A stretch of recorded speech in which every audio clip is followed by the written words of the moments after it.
betting underdog, Jim, but he's a very talented performer, isn't he? I mean, you couldn't have created a more entertaining fight. Nigel Benn spent something like 6 hours in a hairdresser's chair on the day of the fight, and Michael's playing with his 2 young children and eating pasta at his mother's council flat. I mean, come on, think about it. So as they're getting in the ring, all these stories circulating about what Michael's done that day and what Nigel's done that day. And of course, the first bell goes, it looks like the roof was going to come off this tent.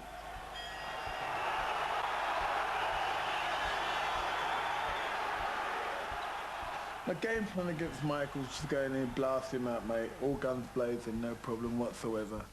I knew for the first 4 or 5 rounds, I know he weren't going to be hitting me. I know that for a fact. I know I was just going to be all over him like a rash. So there you are. Those that predicted those big odds in the first round. It hasn't happened. Not yet, anyway.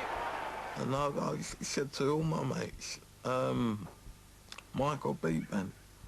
Michael definitely beat Ben. Because one thing I know, that Michael's a boxer, Ben's a fighter, and a fighter can't beat a boxer.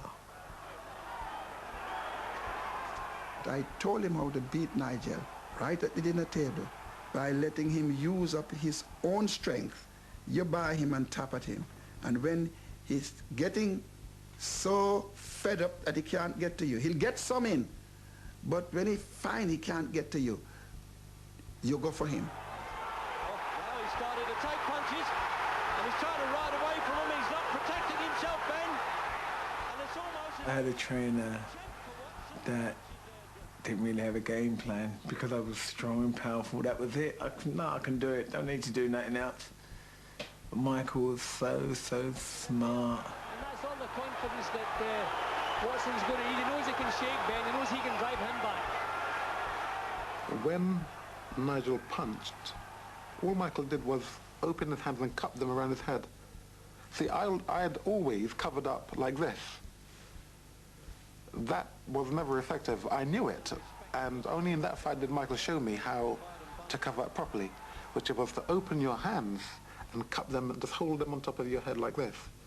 And nothing could get through, and that's what happened. And Nigel did punch himself out. Oh, what a return. He bounced off the ropes as he did with Anthony Lowe. I just waited till my time occurred. Give him some nice tender licks. It looks as though it's going to be a grueling slot now. Which one's going to be first to go? Oh, perfect punch. Got caught in the eye.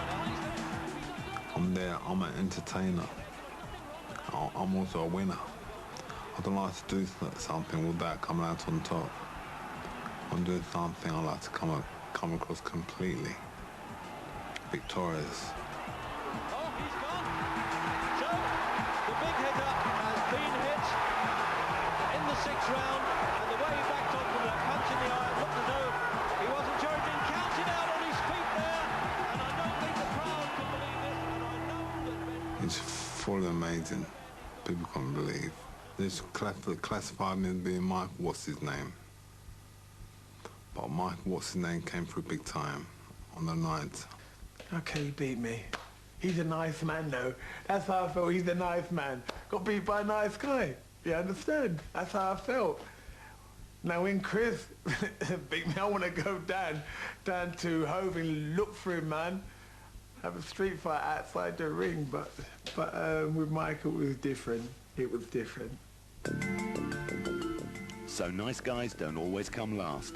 Michael's victory raised his profile. Though some sponsorship followed, his lifestyle remained the same.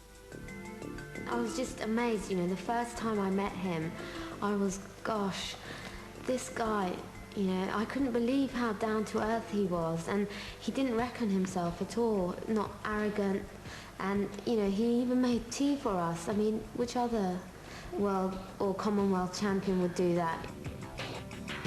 Michael was always in tune with the people, his community, and so he never got big-headed. While other champions surrounded themselves with specialists, Michael stayed in Hackney with one expert in his corner. Oh yes, this is it. Right. Oh yes, that's a mummy boy. That's mummy's boy, all right. Nothing like mummy's food, any. Nothing like mummy's food. I just use my own common sense, you know. I'm not what you call a dietitian, but I use my own common sense because I know the strengthening food.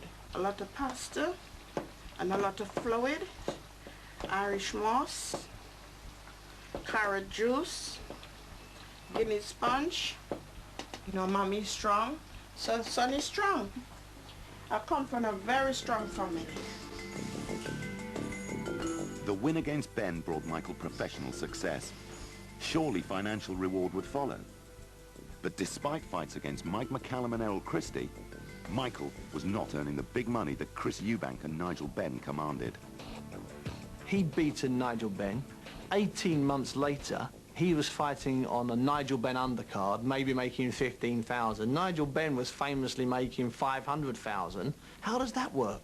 So, he gets home that night and looks at himself in the mirror. He's got the same bruises that you get for $1 million as you get for £5. And he's thinking, I got 15 grand tonight.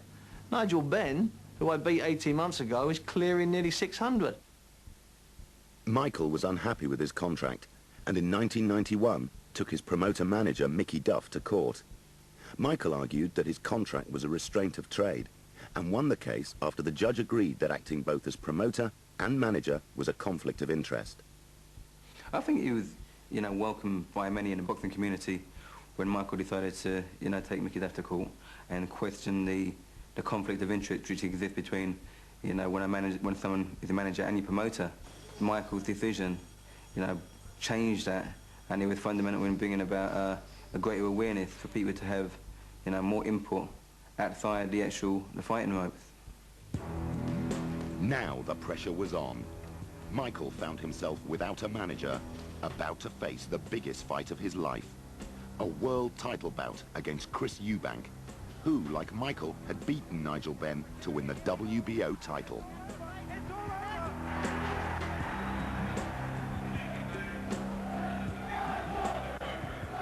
But I have to tell you, in the build-up to that fight, Eubank was a massive, massive favourite. It was like watching Big Brother with Chris Eubank. He was in the paper every single day. And suddenly, in wanders from a council estate in Islington, Michael Watson. And straight away, there was the People's Champion against the guy we love to hate, the Ego. And it was just a fantastic build-up. Michael couldn't understand how anybody thought he could lose to Chris Eubank. He said Eubank's balance is wrong. When he throws his punches, you can see them coming. Unless he lands the big right hand, the judges won't see what he's doing. I can tuck up, a bit like I did against Nigel Benn, and come on strong. He's good at the boxing. Chris was good, but yet I wanted him to get a good strap in. I expected Michael to give him a lesson in boxing. High drama at Earl's Court.